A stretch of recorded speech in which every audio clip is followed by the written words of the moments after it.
Example 114 defines for us a function. Let me underline where the function is defined.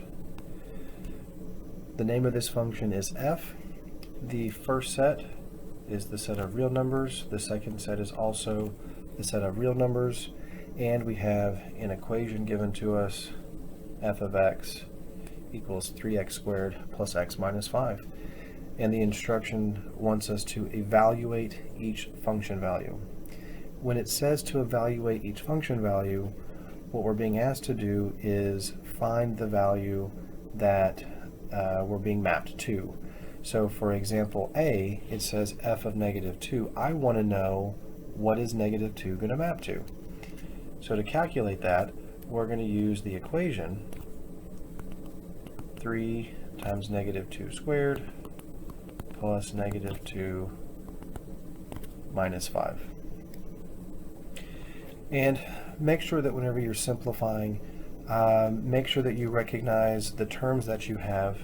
We have in this case 1, 2, 3 terms, and each one of the terms needs to go through the order of operations process in order to then move on to the adding and subtracting and combining of the constants. So be cognizant of that. If there's anything particularly tricky going on, like for term number 1 here, we have a multiplication by 3 as well as an exponent. So we have to be sure to take care of the exponent first, then we can worry about the multiplication on the next step. Now, the second and the third terms are just constant, so they don't have anything operation-wise to do within the term itself, so I can just go ahead and combine those together, and I can turn this into a subtraction of 7.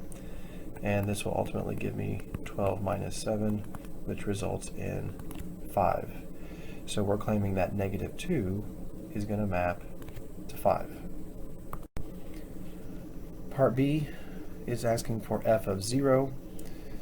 I will substitute in 0, 3 times 0 squared plus 0 minus 5. And with all of these zeros going on, I'm just going to end up with 0 plus 0 minus 5, which ultimately just gives me -5. Now this is pretty reasonable. You tend to expect that when you pick a different value to start with, you're going to end up calculating a different value at the end. And if that's always true, then that means that you're dealing with a one-to-one function. But if sometimes you get some repetition of the from the second set, then that means that you're dealing with a many-to-one type function, which is perfectly fine. We do allow those two types of mappings to count as a function. For part C, we're looking at f of 4. So here we would have 3 times 4 squared plus 4 minus 5, which will be 3 times 16 minus 1, which is 48 minus 1, giving us the result of 47. So we're saying that 4 is going to map to 47. And just like on example 1.13, we need to also work with fractions from time to time. So 1/2 does count as a real number, so it would certainly be eligible as something to substitute in and map. So we would have 3 times 1/2 squared plus 1/2 minus 5. This will result in 3 times 1/4 minus 9/2. I get the 9/2 there by taking 1/2 and subtracting 5. I still need to multiply 3 times 1/4. That's going to give me 3/4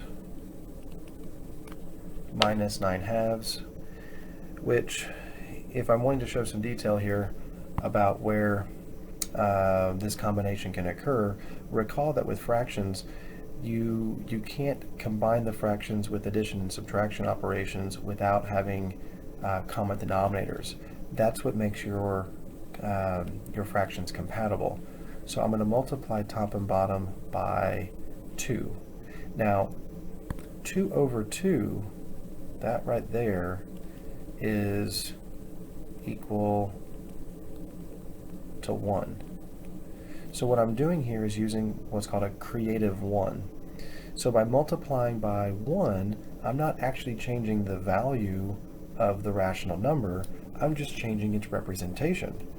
So when I say 9 over 2 is multiplied by 2 over 2, and I call it 18 over 4, 18 over 4 is 100% equivalent to 9 halves.